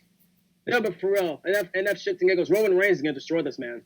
Roman Reigns is going to hurt this man badly. Now, I got a twist that nobody might not see coming. Roman Reigns is going to retain because Jimmy Uso is going to help him. That's what I think is going to happen. Roman Reigns is going to retain, unfortunately, because Jimmy Uso is going to interfere and cost his brother the championship, leading to a brother versus brother feud. Yeah, I don't want to talk about that. Roman Reigns is going to beat Jey Uso badly. Well, I hate to break it to you, man, but Jey Uso's ACL injury, whatever injury it is, he's not going to be medically cleared until January at the earliest. Oh, wow. I didn't even know about that. That's crazy. Yep. Okay, so Roman Reigns is going to beat this man senseless. That's all I got to say. He's going to destroy him. Now, I think Jey will make a comeback, obviously, but in the end, Roman Reigns is going to hurt this man badly. Very badly, probably. I believe so. Roman Reigns. People are throwing it out here. Roman Reigns they're going to do the finger poke of doom. Like, back in the WCW days, they're going to do the finger poke of doom. Roman Reigns or Jey is just going to lay down from Roman and join him and Paul Heyman. I can actually see that happen. That'd be pretty cool. But Roman Reigns is going to retain the title. Come on, people. Do you really think Jey Uso is going to take the Universal Championship? That is not happening. Really think about that for a sec. It's not going to happen. Roman Reigns retains the title. Oh, yeah, Roman's apparently debuting a new gear, new theme, and something like that on Sunday. So, pretty cool. Roman Reigns retains the title. All right. Well, that was honestly the weirdest thing I've ever heard. What? That just went so far south. Wow. Yeah. It's funny because I live in the weirdest thing that you ever said on here. Last year was the whole thing about Bayley, and now this year the whole thing about Roman. Oh, my God. First was Bayley doing this and that to kids, and now it's Roman Reigns doing his cousin. Wow. What can I say? I like Samoans. You're only making it worse. FBI, come get this guy. Oh, my God. Okay, hopefully Steven's microphone's not facing up anymore. Steven, I'll go to you. Your thoughts on the Universal Championship and your prediction. Oh, sorry. Honestly, I had my rankings muted. I had no idea about that happened, so sorry about that. I'm going to be honest. My explanation for who I think is going to win this match is going to be longer than the match itself, because Roman Reigns is going to absolutely destroy Jey Uso. As a matter of fact, I would not be surprised if he did. I would not be surprised if he did it in seconds. I literally think the possibility is bell rings, spear, 1, 2, 3, done. That literally may be how short this match is, because I would stop laughing if that's the case. Dude, Jey Uso, I'm sorry, I like Jey Uso. He's got no chance of taking the Universal title. No chance of taking the Universal title for Roman. Yeah. Especially when Roman just won the belt. He's got Paul Heyman as his manager. He just debuted a new gimmick. And, yeah, there's no possible way Roman is losing here. If Roman does lose the title here, I will really bust out laughing. But, no, Roman's winning here. All right, and Amanda. I don't know how I can top those two, but I can try. I can do it. I know I can. Okay, so again, there's another storyline coming into play here. It's that Dame Rascallion, known as the Fiend, known as Bray Wyatt, aka Fiend. He is playing mind games with Roman, and I love it. I'm sorry, Roman, but Fiend, aka Bray, and Fiend and Bray Wyatt are both living your head rent free. And just because of the whole Paul Heyman public, aka the Wobbly Walrus, there it is. Okay, I knew it was alliteration, but it's just another storyline that's coming into play here. I think. Yes, I do think this match is going to be very short, but it's also going to be very fun. And I have Roman Reigns retaining. No shock to anybody. All right. And, yeah, that's all I got. And for me, of course, also, I believe Roman Reigns is going to retain the championship because, I don't see any reason why. I don't see a reason why we should put the title on Jey Uso, especially since, you just attacked him with the Usos, and we're doing this because, it's quite possible we could have a storyline set up where Roman Reigns will actually go through each member of his family before he finally gets to The Rock at WrestleMania. And that's my opinion, the best way of putting Rock versus Roman, because it's been teased several times over the years to have Roman Reigns face The Rock. I'm like, it has to be done for a good reason. In my opinion, that could be the good reason. Like, I wouldn't mind seeing that, honestly. But for now, yes, Roman Reigns is going to retain the championship. And, well, we're going to move on to the main event here. This is an ambulance match for the WWE Championship as Drew McIntyre is going to defend against Randy Orton. Now, here's the greatest question of them all. I'll start with Amanda. Who is the greatest WWE Champion of all time? Oh, fuck. Yeah, okay. I have so many picks for this one. I am literally like I think the greatest. Well, modern era, the person I think about most is Cena because about his reigns and what he did with that title. But I also think about people like Bruno Sammartino with that title. With the WWE title, and you get people like Drew McIntyre right now. Drew McIntyre is on a freaking rampage, and I love it, and I am living for it. I am a huge Drew McIntyre fan, as anybody knows. Yeah. And the two names that come to mind is Bruno and Cena. Triple H could throw in there for bonus points, whatever you care. But the person I see the most with that title is Cena and Bruno. They're both amazing at what they do. They're both amazing at their craft and both amazing storytellers. All right, and okay, I'll ask Steven, who is the greatest WWE champion of all time?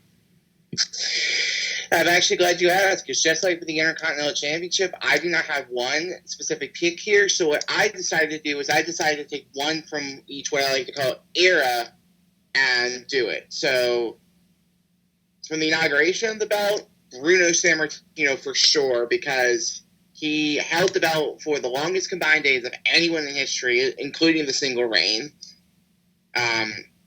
Main event and solo at Madison Square Garden basically every time he competed in there. I guess you could call it the golden era, which was around the 80s and kind of early 90s, has to be Hulk Hogan for sure, because he was synonymous with that WWE, at the time WWE Championship back in the 80s and 90s. You couldn't go to an arena without seeing Hulk Hogan as the champion for a majority of that time period. The Attitude Era, 100% Stone Cold Steve Austin. Has to be. Yep. Stone Cold, because he was obviously the greatest superstar of the Attitude Era. Don't at me there. He held that title a lot, and even when he didn't have the title, he was almost always competing for it, which was the awesome thing. And then of the modern era, there's so many I could pick from the modern era, but I have to go with John Cena, because John Cena is the guy I remember seeing most with the WWE Championship during the course of the modern era. But I do give credit to a lot of other good WWE champions like The Rock, Triple H, Randy Orton. There's been a lot of good WWE champions. That's why I made that Twitter tournament. Remember that? Oh, yeah. Where folks, in case you don't know, Steve Austin won the tournament by last eliminating John Cena. Hell yeah. In my opinion, those are the two best picks to make it to the finals, right? Mm-hmm. Not to mention Definitely. that if that match would have happened in real life, that would be kick-ass, wouldn't it? Both men in the prime. That would have been great, but of course that's never happening. And that's okay. Dreams aren't allowed to be around. Just dreams becoming reality, that's when they're no longer dreams. Right. All right. And Willie, who is the greatest WWE champion of all time? I am going to go the same route Steven went. Bruno Sammartino, probably out there as one of the greatest of all time. The Attitude Era, or the Modern Era, Hulk Hogan. Yes, Hulk Hogan. Yes, I said that. Hulk Hogan. The Attitude Era, the tie between The Rock, not The Rock, Stone Cold, and Triple H. The Modern Era, here's where things get interesting. The Modern Era, CM Punk, John Cena, Randy Orton, Drew McIntyre, Edge, and who else could I put there on that list? One more person. Let me think. WWE Champion in the Modern Era. That's a tough. I got to go with those three. Okay, I got to go with those three. all right. My pick on who I believe is the greatest WWE champion of all time is Jinder Mahal. Get out of this call right now. You are fired. Fired. I've Fired. been fired from the Losers Lunch podcast. No, my reality, my actual pick for who's the greatest WWE champion of all time is Bruno Sammartino, the one and only. Oh yeah. Because here's the thing, a lot of people think that just because they were in the 60s and 70s, that means they didn't wrestle as much as they do these days. Oh, they didn't wrestle all the time. They didn't defend their titles all the time. Bruno Sammartino himself said he wrestled like 5 or 6 times a week. Crazy. In my opinion, that's a lot more stressful than what we actually have right now. And now I'm not talking about the pandemic. I'm talking about before the pandemic. So if you think about that, Bruno Sammartino, he not just defended the championship a lot, headlined Madison Square Garden 188 times. Can anybody say they did that? Jesus. And at the same time, wrestling that many days a week is stressful alone. Imagine that while being champion for nearly 3,000 days. You gotta give credit. You gotta give credit to where credit is due. That's why, in my opinion, Bruno Sammartino is and always will be the greatest WWF champion of all time. That's a mouthful. Yep. Because, well, just thinking about all that and listening to his stories, I've never been able to get the chance to see how he did. Because obviously I wasn't fucking alive. Neither was my birth mom at the time. But think about it.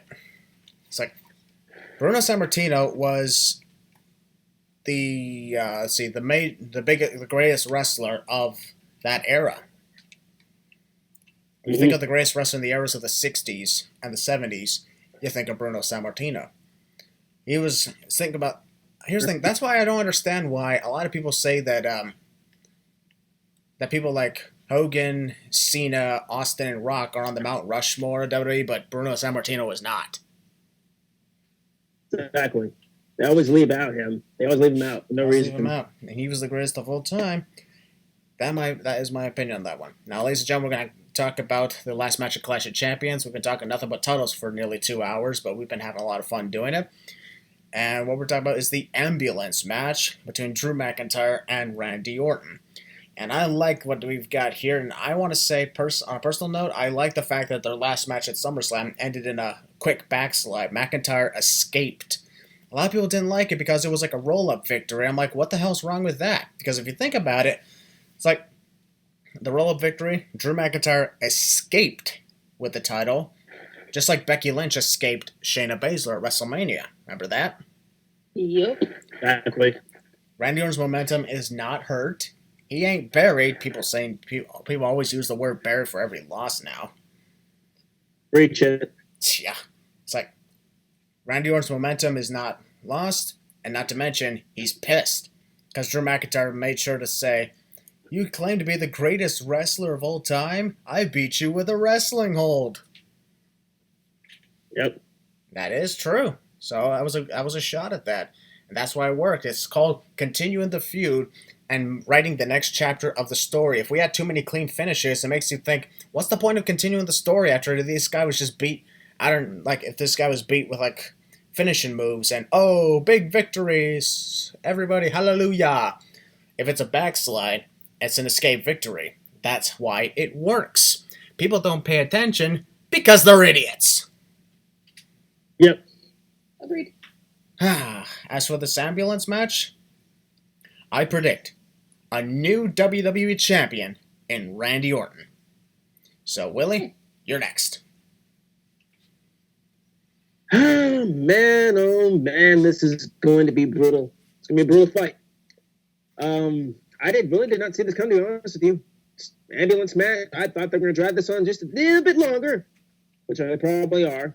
I won't be surprised. But here we are, ambulance match for the WWE Championship. Drew has been a fantastic champion. Probably the best one since Daniel Bryan. Best one since Daniel Bryan, in my opinion. Well, Daniel Bryan's title reigns haven't exactly been that good. His last one. His last one, yes. 2017, not, yeah. You mean 2018, 2019, yeah. 2018, 2019. That one. That was even AJ Styles in his run. Yeah, in my opinion, that one was the only good Daniel Bryan one. Sure, his one at WrestleMania had the big epic moment, but the quality of said title reign, that's what matters. Yeah, just stopped out of nowhere, but yeah, it ain't his fault, obviously. But it's about time he got a title reign that ended in a great note after having a great reign. Definitely. I mean, he had a pretty heck of a good run as champion. I mean, before we continue, I forgot to point out something else. This is literally 2019 revisited. You know why? How so? Well, our current champion is the guy who completed his decade-long dream at WrestleMania by conquering the heel champion. And he defended his title and escaped Randy Orton at SummerSlam and is facing him again at Clash of Champions. Now tell me, does that sound familiar from last year? Oh, shit. Well, the difference between this champion and that champion is this champion serious? Kofi Kingston. This champion knows when to challenge. Kofi Kingston. I apologize to Kofi Kingston fans, and we've honestly been making a big deal about this before, that we have to keep doing a reminder that this has nothing to do with race, but Kofi Kingston was a bad WWE champion. And it wasn't his fault. Oh, yeah. It was not his fault whatsoever. Kofi, you guys know, especially, obviously, for obvious reasons, I was very happy that Kofi became the WWE champion. But let's be honest, Kofi's run was just meh. It wasn't good. It wasn't bad. It was just meh. Then it ended at the hands of Brock Lesnar. He went through everybody, smiled and threw pancakes and power positive. I understood it was his character. But you got to face the facts there. Kofi was a meh WWE champion. Drew McIntyre, on the other hand, this is the champion that Kofi should have been. The champion that takes no BS. The champion that takes on all challengers. He has done that. He has held down the fort. He has been a fantastic champion. I have loved his run. I don't want him to lose it. I do not want him to lose it. Hell, think about this. I want the past Mania next year. Hell, think about this. I'm loving it. Drew McIntyre in each of his pay-per-view title matches against the likes of Seth Rollins, Bobby Lashley, even Dolph Ziggler. Great matches. Well, they were all good. Hell, I think the Extreme Rules, in my opinion, was his best defense. Not because of the quality of the match, but because it defined McIntyre as the type of champion he is. Because remember, the match was an Extreme Rules match that only favored Dolph Ziggler, where he's allowed to use weapons. McIntyre also could not get counted or disqualified, or he'd lose the title, and he still beat Ziggler. Agreed. With all the odds against him, every single odd thrown at him, he destroyed Ziggler and retained the title, because that showed what type of champion he is. Exactly. Like, he has held down the fort as the WWE champion. He's held down Raw as the champion.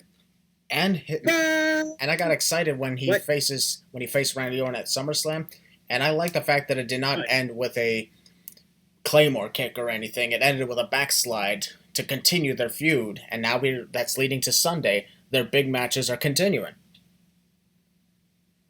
Oh, yeah. But sadly, I think it's coming to an end. And I hate saying that, but the only reason that this ambulance match is being put into place is so Drew McIntyre does not have to be pinned to lose the championship. I hate saying this. I think Randy Orton's taking it. I think Orton's taking the title. Drew McIntyre is going to be written off, and we're not going to see him for a while. And the next challenger will be, well, he'll be limitless. That's all I'm going to say. But Randy Orton will become the WWE champ. Drew, I want to say this, we're about to lose the title. Thank you so much. We're actually going out there, facing all the challengers. doing all the good promos, holding down the fort, being the captain that you are. You have been a fantastic champion. If it's time for your reign to come to an end, God bless you, sir, because I'm going to miss you as the WWE champion. Hope you get another shot at it, and hope you win it once again. Thank you, Mr. McIntyre. Yep. That's all I got to say. Let's just hope that if he loses, it's actually a good one, because let's not forget the last time I saw an ambulance match, it was Roman Reigns, Braun Strowman at Great Balls of Fire, and Reigns speared himself right into the ambulance. Oh, God. That thing is a meme. That thing's a meme. Right? Anyways. Yes, Randy Orton is going to become the WWE champion. That's in all seriousness. And Amanda, your Go prediction. ahead, Andy. Go for it. Oh, Lord. Here we go. Okay. I'm just going to give you my prediction, and I'm going to go into it. I have Drew McIntyre winning. Like, dude, the Scottish Warrior is on a tear. Love it. And huge Drew McIntyre fan, and this is also a little bit of bias, but it's also 100%. Drew McIntyre is dominant, and he's showing it every single title match he has. He's been freaking showing why he's here, why he's in this main event scene, why he's going to be kicking Randy Orton's ass till Kingdom Come. And I love how this feud was actually based around Orton. But here's the thing: sometimes that can actually play to your detriment, honey. You put yourself at an immediate disadvantage going in, and you just have to. Orton has been on the receiving end of like three Claymores, and that was intense. Also, the 3 punt kicks in a row, that was intense too. And this whole feud has been intense after intense moment after intense moment. And I love it, and I love the intensity these guys bring. I love this feud. Please continue it. Drew McIntyre wins. All right. And finally, Steven, you have the floor. All right. So before I even give you my pick, I just want to give you guys a little bit of an image of kind of the vocal imagery in your head.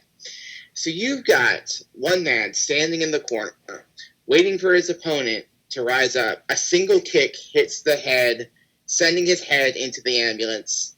The guy picks him up like a sack of potatoes, loads him into the back of the ambulance, and slams the door shut. Yes, I just kicked you right in the fucking skull and won the WWE Championship. My name is Drew McIntyre. Drew McIntyre is going to walk out with the WWE Championship after kicking Orton's head, possibly clean off his shoulders, into that ambulance. There's no way Drew is going to win it or lose it here. I love Orton as a character, but if this one is career and where I think he might be going in the future, Orton does not need the WWE Championship.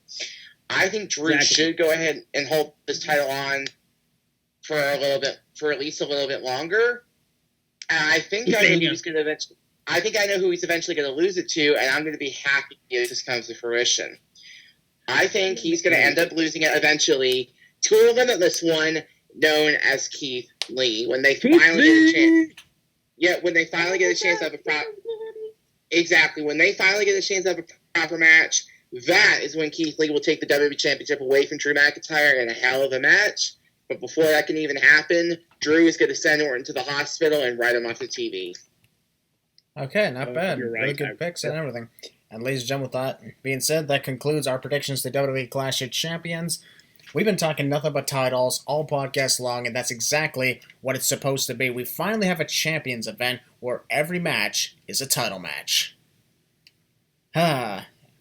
So I want to take this moment and say thank you all very much for tuning in for that, and thank you guys for joining me for this fantastic podcast. As always, the Losers Lounge continues to dominate as the greatest podcast in the YouTube wrestling community.